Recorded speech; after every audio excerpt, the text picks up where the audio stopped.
What's up, everybody? Here we are. This is going to be an exam review coming to you from my back porch, um, out in the middle of nowhere, as you see. You might have some interference. My little dog Tanner comes by every once in a while, and a lot of bird action. Car went by this morning. So, what we're going to do is the final exam is what we're going to do a review. You might want to stop, pause this, get yourself a pencil and paper, make some notes. It will help you. Okay. Then you're going to see some codes right up here somewhere. If you did the Earl King video, it's kind of like that. So at the end of this, while you're going through, mark down the codes. Then you can go, there will be a quiz, 10-point extra credit quiz. It'll say Final Exam Review Quiz, and it's extra credit. So the final, so you just enter in those codes. You'll see how it works. Okay, this is not going to take a long time. I'm going to try to do a review for you based on the information for the exam. Okay, let's think back. Remember, we talked about how we don't know a lot about the ancient music. We know they had music like the Egyptians and Romans. They had pictures of people playing instruments and things and people singing. There were they talked about in their writings about music, people singing. The Greeks even knew a lot about music theory, but we don't know what their music sounded like. Of course, there was no recording technology. And the other thing is that, as far as we know, they never developed a way of writing music down. So there was no music notation. So, we can't go back and see what their music was like. We just have no idea. We just have to kind of guess from pictures that we've seen. It wasn't until the 1400s that music writing came along. So they did not have a system of musical notation. Then moving into the Middle Ages, we talked about that as a time where people were really living not a very pleasant life in general, very hard work. Um, the nature of musical instruments during this time. You could not get instruments easily. Remember, there weren't stores. You didn't have money. Um, the instruments that were around sounded really crude. The technology was not very good. So they were really only suitable for being played outside. They were really loud and crude. And because it was almost impossible to get an instrument, most music in the Middle Ages was vocal music. So you might say a couple of things. The instrument sounded crude, and most music was vocal music. So you may have a couple of possible answers on a question like that. During the Middle Ages, remember, even though people in the ancient times had written language, but in the Middle Ages that all died away, and the only people that generally were able to read and write were the monks in the monasteries. Even so-called kings or people, they did not have the skill of reading and writing. It was just the monks in the monasteries, and they wrote everything all over Europe. It was all written in Latin, which most people were not speaking Latin. Okay, let's think about some terms on that musical keys thing. A term that if you're talking about how loud or soft something is, you're skilled in musical terminology now, you would call that dynamics, right? Loud and soft. How loud or soft something is, you're dealing with the term dynamics there. Other terms such as, remember the speed of the steady beat. We call that the tempo. How fast or slow something is. The speed of the steady beat, tempo. Okay, remember we had three types of texture. We had musical texture. We had monophonic, which is one line alone. We had polyphonic, many melodic lines overlapping. And then we have homophonic, which is a melody with background music. And I think, as we said, most of our popular music today, we're most used to hearing homophonic music, melody, singer, some instrument player, plus background music, which came about primarily during the classical period. And ever since then, that's been primarily the texture that's most common. All right, moving forward into the Baroque era. The Baroque people liked their music really complicated, and they liked a steady rhythmic pulse, just like we do today with well, today we have a drum set in popular music that keeps that pulse going, or maybe sometimes a bass line. In the Baroque world, remember that moved along with the use of the harpsichord. Remember the harpsichord, forerunner to the piano, and it was the instrument that was responsible for keeping the steady rhythm, steady pulse, steady beat. Okay, also during the Baroque period, remember that women were, um, their role in music was not developed yet. So they could attend church services through the Renaissance and most of the Baroque period. Women could attend church services, but they weren't allowed to sing. All the singing was done by men and boys. Okay, and as the Lutheran Church developed in Germany, this started to change slowly. But for the most part, in the Baroque period, women could attend church but could not sing. Seems weird. All right, also in the Baroque period, the orchestra. Remember, we looked at a Baroque orchestra. It's much smaller than the modern orchestra. It consisted of string instruments and a harpsichord, and a lot of modern instruments like the saxophone or the tuba did not exist in a Baroque orchestra. So all of those things are correct. Smaller than a modern orchestra, consists of strings and harpsichord primarily, and then a lot of modern instruments were not available yet. Baroque composer who was predominant composer, composed a lot of music, and was known during his lifetime for his skill on the organ. Remember that? And that after he died, a lot of his music did not get performed until he was rediscovered by Mendelssohn. And that was Bach, J.S. Bach, during the Baroque period. Okay, as we moved into the classical period, the symphony starts to develop, and the first movement of the symphony kind of formed with a specific template.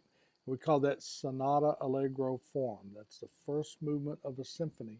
Still today, most composers that are composing symphonies, which have four movements, they use the first movement. The format is sonata allegro form. And in that form, you have three main parts. Remember? Exposition, the development, and then the recapitulation, where they revisit the material from the beginning. A fourth part, the coda, is a tail, usually added on just an ending. So three main sections of sonata allegro form: exposition, development, recapitulation. As far as symphonies, Beethoven wrote the famous Fifth Symphony, bum, bum, bum, bum, that starts that way. He wrote 9 symphonies in all, and his Ninth Symphony was unusual because a symphony is always just for the orchestra. Nobody speaks or sings in general in a symphony, 4 movements. But with Beethoven, in his 4th movement of his final symphony, his Ninth Symphony, he has a large chorus and 4 vocal soloists. So that was a very rule-breaking type of thing, but that was the nature of Beethoven being known as sort of a rule breaker and very creative. So the Ninth Symphony is unusual in that it has a chorus and vocal soloists. All right,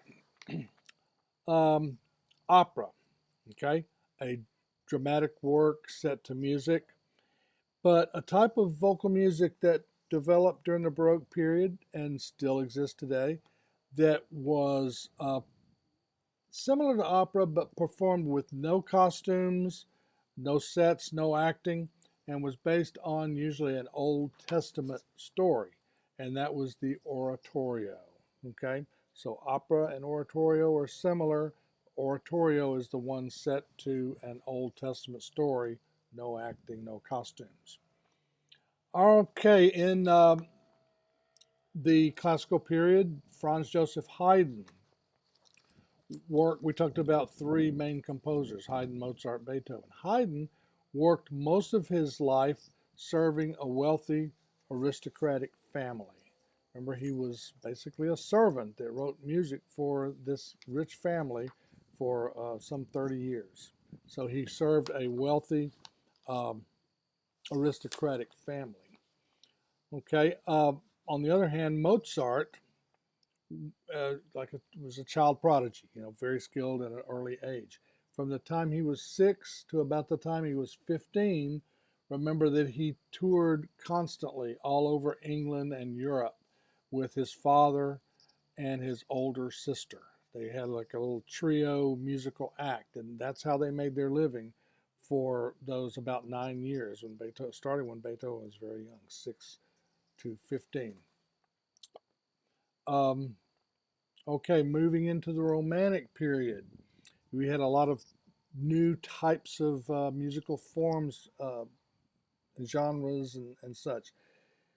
So the one was an art song that became popular in Germany. If you did the Earl King video, that was an example of an art song. And an art song was always for two people, a solo voice and piano. The voice by this time could be male or female, but a solo voice and a piano. And this came about during the Romantic period in the 1800s. And we say that that sort of set the tone for what we're used to today, because now we still have that type of performers many times. You think about somebody like Alicia Keys. She's the singer and the piano player. So we have that with a solo singer and an accompaniment. That's how that all started, for the most part, was in Germany in the 1800s. Okay, in the Romantic period, with some of the other personalities that were influential, one was Robert Schumann. Robert Schumann was a great pianist that had difficulty and went into a very deep depression because of some injuries to his hand. And he ended up composing many very influential musical works and symphonies, but he died in an asylum, falling into a deep depression. And during that period in the 1800s, they didn't know how to treat illnesses like that, so he died in an asylum. His wife, Clara, uh, was a brilliant pianist and known worldwide as a piano virtuoso. She often performed the music of her husband Robert and their close friend Johannes Brahms. All right, another personality during this time in the 1890s, Antonin Dvorak. Looks like Dvorak. Antonin Dvorak. Very interesting guy. He came, as you read, he came to America in 1892 and spent almost 3 years conducting what is now the New York Philharmonic and teaching music in New York. But in the summers, he traveled around. He traveled to Iowa, where there were some other people from the Czech region that had immigrated there. He could speak their language. He didn't speak English well. Um, but he thought that American composers, should pay much more attention to the music of Native Americans and African American spirituals. He particularly liked spirituals. And he pointed out the racism of the time, that Americans, he kind of chided the American composers for being somewhat really pretty racist, because they would include music of African Americans or Native Americans in their works. And he said that was wrong. So, very influential figure. Okay, Moving to operas, we talked about, or the class goes over Verdi and Puccini and Wagner. Looks like Richard Wagner, but it's Richard Wagner, German. So the Italian Verdi, his operas were sort of, critics did not like his operas because they seemed to condone rape or suicide, free love. They were, but the public, he entertained a mass public, and they loved them because they were, exciting. But they were panned by critics. Okay, in the Romantic period, the orchestra had developed to the largest size, which is generally the same size as today. So when you're listening to orchestral music that is made like for a film score or something, it usually has a very large orchestra. Like, for example, if you listen to the Star Wars music, all of that music, most of it was performed by the London Symphony Orchestra. They do all the Star Wars movies, and they use a very large orchestra for that. So that was the Romantic period where the largest orchestra had developed. All right, that gives you an overview of what is going on.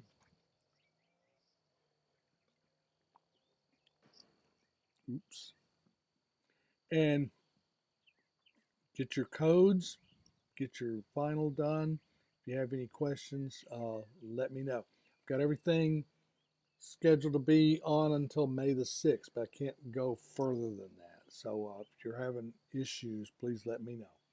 All right. Thanks a lot.